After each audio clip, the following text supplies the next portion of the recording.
Hai semua, korang dah klik belum butang subscribe di bawah ni? Kalau belum, klik dahulu ya. Baru teruskan untuk menonton video ini. Terima kasih.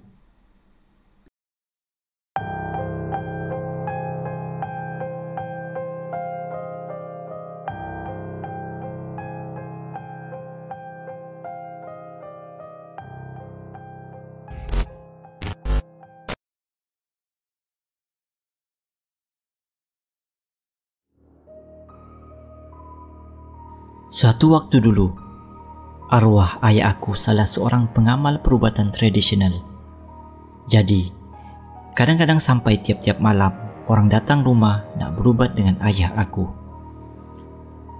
Kalau tak datang rumah kami, ayah yang akan pergi ke rumah dorang. Dan aku adalah anak yang paling penyebok kalau ada orang datang berubat.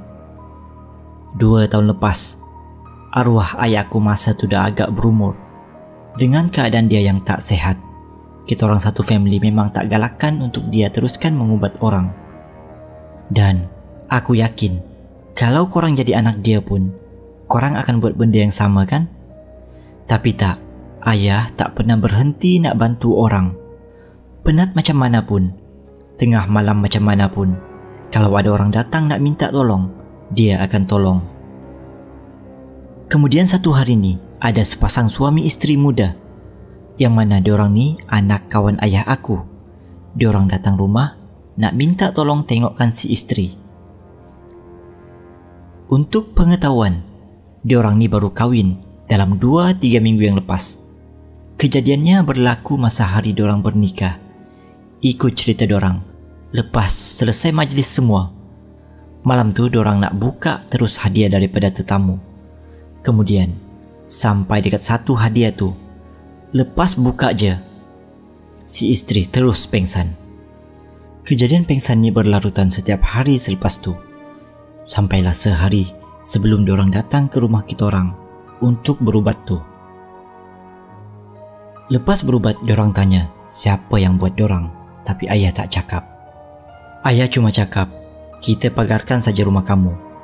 Jadi diorang pun akur. Esoknya waktu lepas asar, diorang datang ambil ayah aku, bawa pergi rumah diorang, nak pagarkan rumah. Ayah ajak aku pergi. Aku cakap tak nak. Aku segan kalau pergi rumah orang yang aku tak kenal ni. Mak pula tak nak ikut. Lagilah aku tak nak pergi. Gangguan yang terjadi dekat aku bermula dekat sini. Alhamdulillah selepas ayah aku pagarkan rumah diorang, si isteri pun dah okey. Tak ada masalah dah. Tapi, rupanya benda tu tak habis dekat situ je. Masa kejadian ni, aku cuti semester. Semester 6 nak naik ke semester 7. Setiap pagi, aku akan tinggal sorang-sorang dekat rumah. Mak aku kerja, akak aku kerja, adik aku pula pergi sekolah. Ayah aku, dia dah pencen. Jadi pagi-pagi adalah waktu dia sembang dan mengeteh dengan kawan-kawan sepersatuan pencen dengan dia. Hari pertama kena, aku dengar something jatuh atas atap rumah. Gedebuk bunyi dia. Pagi lagi waktu tu, aku tak fikir pun pasal usik-usik ni. Jadi, aku biarkan je. Aku teruskan dengan kerjaya tetap aku masa cuti, iaitu tidur. Hari kedua, aku dengar orang berjalan dalam rumah aku. Macam yang aku cakap tadi, tak ada orang dekat rumah, melainkan aku sorang. Rumah kayu. Orang pijak sebelah sana, sebelah sini pun terasa juga. Aku masa tu takut berani. Aku ambil kayu sendal tingkap. Aku keluar dari bilik, terus cari siapa yang tengah berjalan tu. Aku tahu itu bukan ayah. Aku belum dengar kereta dia parking dekat depan. Bila aku cari dalam rumah, tak ada sesiapa. Rumah pula gelap gelita. Aku tutup lampu dan tak buka tingkap masa tu. Habis, yang aku rasa orang pijak lantai tadi tu, apa benda pula? Aku cuma diamkan diri aku. Aku tak nak fikir panjang. Perkara ni aku biarkan berlanjutan selama seminggu. Akhir sekali aku bagi tahu ayah aku sebab tak tahan sangat dah. Kau bayangkan, kau tengah sedap melukis. Tiba-tiba terdengar dan terasa dinding paling hampir dengan kau rasa bergegar dan rasa orang geselkan badan dia dari atas sampai ke bawah dia gesel. Gesel apa benda pun, aku tak tahu. Bila aku cerita pada ayah pasal kejadian yang bermula seminggu yang lepas, ayah terus minta sediakan 2 baldi air. Satu untuk aku mandi dan satu lagi untuk pagar rumah. Masa ayah buatkan air tu, tiba-tiba ayah tanya aku, "Kau selalu terbangun tengah malam kan? Selalu nak kencing? Selalu rasa macam ada orang tengok kau dalam bilik kan?" Aku terkejut. Kenapa ayah tahu semua ni? Orang baru nak simpan sikit. Aku iakan semua benda yang ayah cakap tu, sebab aku memang alami semua tu. Ayah cakap, sebenarnya dalam bilik kau tu ada orang botak, 2 orang. Perut pula buncit. Aku terdiam. Lah, orang ingatkan mainan perasaan je. Aku jawab dengan tenang. Jadi, bila ayah dah buat air untuk pagar rumah, ayah minta adik aku tolong jiruskan keliling rumah. Ayah tak ikut sebab lelah.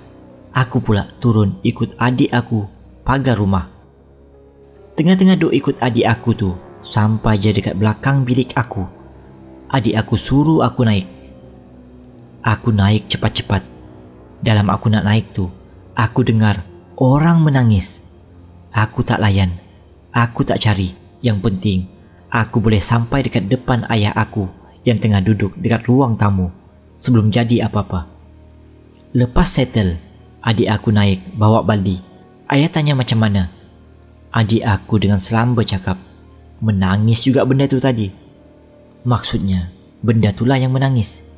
Tak tahulah sebab dia sedih tinggalkan rumah kayu ni, atau dia menangis sebab lawan dengan ayat-ayat Al-Quran tadi. Aku pula nak pergi mandi pun siap bagi amaran dekat ayah aku supaya tak tinggalkan aku. Malam tu, buat pertama kalinya, aku tidur tanpa terkejut, tanpa rasa nak kencing, tanpa rasa ada sesuatu yang tengah pandang aku. Esoknya, ayah aku baru bagi tahu kenapa benda tu boleh masuk dalam rumah dan buat onar. Ayah cakap, salah satu sebab adalah masa dia lepas pagarkan rumah pasangan baru kahwin tu, dia lupa nak lepaskan diri dia sendiri. Aku tak tahu istilah dia macam mana, tapi macam nak pagarkan diri sendirilah macam tu untuk elak gangguan. Tak nak ada benda yang ikut balik. Begitulah lebih kurang. Faktor kedua pula, ayah balik masa tengah azan maghrib. Ayah masuk rumah terus sebab nak terkencing. Dan ayah cakap, benda tu nak duduk dalam bilik aku sebab dia tahu aku kadang-kadang boleh nampak diorang. Berderau darah aku bila ayah cakap macam tu. Mujurlah ayah cover semula cakap yang benda tu ayah dah buangkan. Takkan ada lagi gangguan lepas tu. Alhamdulillah, gangguan menggeser badan dekat dinding dan berjalan dalam rumah tidak lagi berterusan. Okeylah, sampai sini saja kisah daripada aku. Sekian.